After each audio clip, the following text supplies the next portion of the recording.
Hay una forma extraña de recorrer la vida de Enrique VIII sin mirar primero su corona, sus retratos ni sus guerras. Seguir las tumbas de las 6 mujeres que fueron llamadas sus esposas. No descansan juntas. No forman un panteón ordenado bajo una gran bóveda real. Sus cuerpos quedaron dispersos por Inglaterra, como si cada sepultura hubiera conservado una parte distinta del desastre Tudor. Una yace lejos de Londres, en una catedral donde todavía recibe los símbolos de una dignidad que el rey intentó quitarle. 2 descansan dentro de la torre, en una capilla donde la piedra recuerda más una sentencia que una despedida. Una está junto al propio Enrique, como si solo ella hubiera merecido acompañarlo en la eternidad. Otra quedó cerca del altar mayor de Westminster, pero bajo un monumento incompleto. Y la última fue enterrada en un castillo privado, dentro de una tumba que siglos después sería abierta de forma casi impensable. La versión simple dice: divorciada, decapitada, murió, divorciada, decapitada, sobrevivió. Pero las tumbas cuentan otra historia. Catalina de Aragón murió el 7 de enero de 1536, después de años de resistencia, aislamiento y humillación política. Había sido esposa de Enrique durante más de 2 décadas. Había sido reina de Inglaterra. Había dado a luz a María, la hija que un día también sería reina. Pero al morir, Enrique ya no la reconocía como esposa legítima, sino como princesa viuda de Gales. Por eso su tumba no está en Westminster ni en Windsor. Catalina fue enterrada en Peterborough, en una antigua abadía que poco después se convertiría en catedral.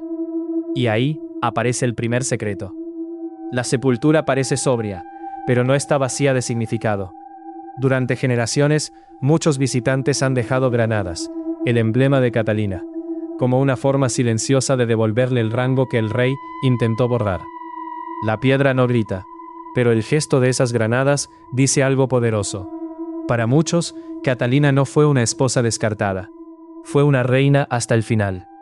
El secreto de su ataúd no es un objeto escondido. Es una contradicción. Enrique cambió leyes, rompió con Roma y alteró el destino religioso de Inglaterra para apartarla. Pero no consiguió borrar del todo su dignidad en la memoria. Solo unos meses después, otra tumba se abrió en un lugar mucho más oscuro. Ana Bolena fue ejecutada el 19 de mayo de 1536 dentro de la Torre de Londres. Había sido la mujer por la que Enrique se enfrentó a medio mundo. La reina que empujó, directa o indirectamente, una ruptura histórica.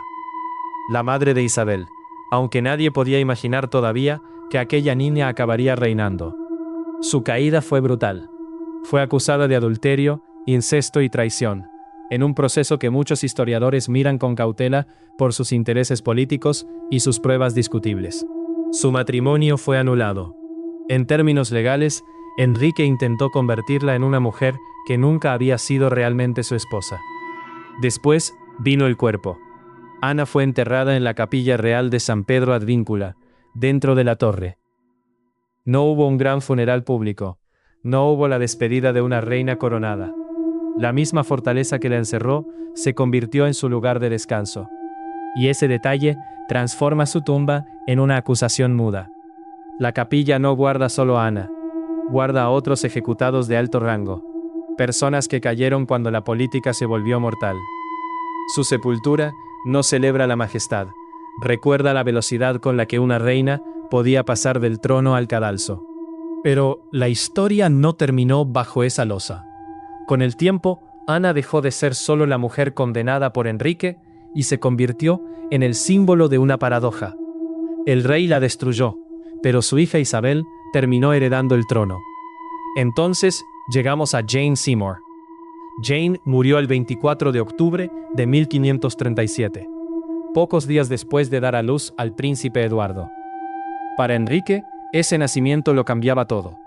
Por fin, tenía un heredero varón legítimo.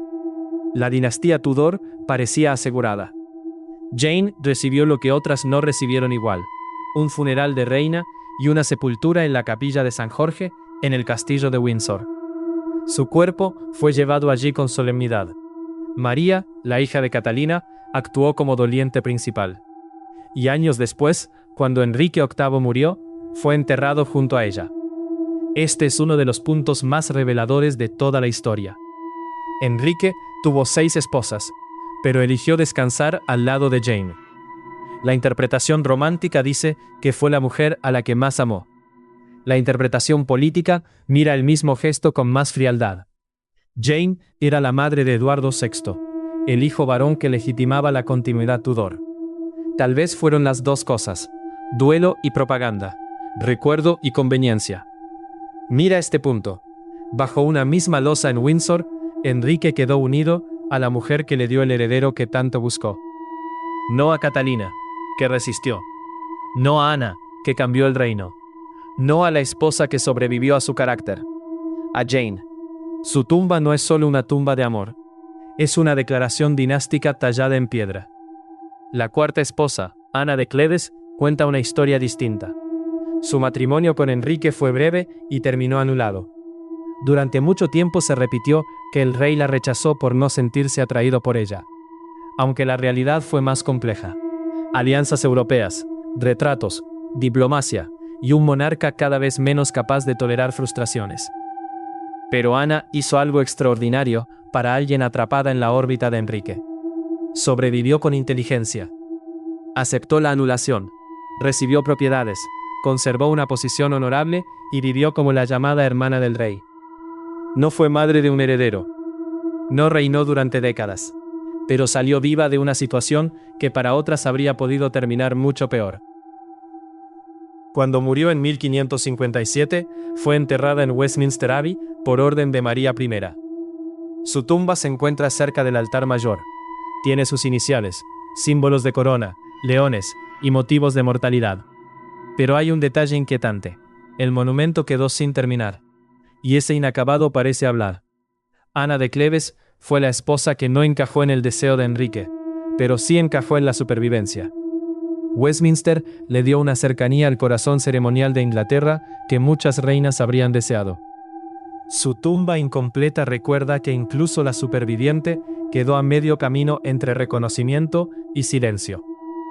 Después llega Catalina Howard. Su historia es una de las más incómodas. Durante siglos fue reducida a la imagen de una joven frívola, culpable de su destrucción. Hoy, muchos historiadores miran su caso con más cautela. Era muy joven, estaba rodeada de hombres poderosos. Y las acusaciones que la llevaron a la muerte crecieron dentro de una corte donde el miedo protegía al rey y devoraba a los débiles. Catalina Howard fue ejecutada el 13 de febrero de 1542 en la Torre de Londres. Ahí está la repetición más inquietante. 2 esposas de Enrique, 2 reinas, 2 decapitaciones, una misma capilla. La piedra une sus historias, aunque sus vidas fueran distintas. Ana fue una figura política de enorme impacto. Catalina fue una joven atrapada en una maquinaria cortesana despiadada. Pero ambas terminaron bajo el suelo de la fortaleza que había sido su último escenario. La tumba de Catalina no grita inocencia ni culpabilidad. Obliga a mirar el sistema. Porque el secreto que guarda su ataúd no es solo qué ocurrió en su vida privada. El verdadero secreto es cómo una corte entera aprendió que la supervivencia dependía de acercarse al poder. Y también de apartarse a tiempo cuando el poder necesitaba una víctima. Queda la 6ª esposa, Catalina Parr. Ella sobrevivió a Enrique. Fue inteligente, culta, autora, madrastra influyente y una figura clave para que María e Isabel volvieran a ocupar un lugar en la línea sucesoria. Pero sobrevivir al rey no significó vivir en paz. Tras la muerte de Enrique, Catalina se casó con Thomas Seymour. Murió en 1548, poco después de dar a luz a su hija. Fue enterrada en la capilla de Santa María, en Sudley Castle. Sudley tiene una singularidad poderosa. Es un castillo privado con una reina de Inglaterra enterrada en sus terrenos. Pero el episodio más extraño ocurrió siglos después. En el siglo XVIII, su ataúd fue redescubierto. Las versiones históricas relatan que al abrirlo se encontró el cuerpo sorprendentemente preservado. Luego llegaron daños, traslados, nuevas sepulturas y restauraciones. La tumba que hoy se visita no es solo el final de Catalina Parr. Es también la historia de cómo la curiosidad humana puede profanar aquello que dice venerar. Y aquí la serie se cierra con una ironía. Catalina Parr fue la esposa que sobrevivió al rey, pero su cuerpo no escapó a las manos de los siglos. Su memoria fue recuperada, alterada, expuesta y finalmente honrada otra vez. 6 esposas, 6 finales, 6 lugares distintos. Peterborough guarda la dignidad discutida de Catalina de Aragón. La Torre guarda la violencia política contra Ana Bolena y Catalina Howard. Windsor guarda la elección más reveladora de Enrique, Jane Seymour junto a él. Westminster guarda la supervivencia incompleta de Ana de Cleves. Sudeley guarda a Catalina Parr, la mujer que sobrevivió al rey, pero no a la extraña curiosidad de la posteridad. Por eso estas tumbas no son simples destinos turísticos, son un mapa de poder. En Enrique VIII intentó decidir quién era esposa, quién era traidora, quién era legítima, quién podía ser borrada y quién merecía reposar a su lado. Pero la muerte no obedeció del todo. Las losas, las capillas y los ataúdes conservaron versiones que el rey no pudo controlar. Y quizá esa sea la pregunta que queda abierta. ¿Cuál de estas tumbas revela mejor la verdad de Enrique VIII? ¿La de Catalina de Aragón, porque demuestra que no pudo borrar su dignidad? ¿La de Ana Bolena, porque su hija terminó reinando? ¿La de Jane Seymour, porque muestra el corazón dinástico del rey? ¿O las de las otras 3, porque muestran que sobrevivir a Enrique podía significar cosas muy distintas? Déjame tu respuesta en comentarios. Y si quieres seguir este rastro de tumbas reales, el siguiente misterio nos lleva a otra cámara funeraria, donde el poder, la sangre y el silencio volvieron a quedar encerrados bajo piedra.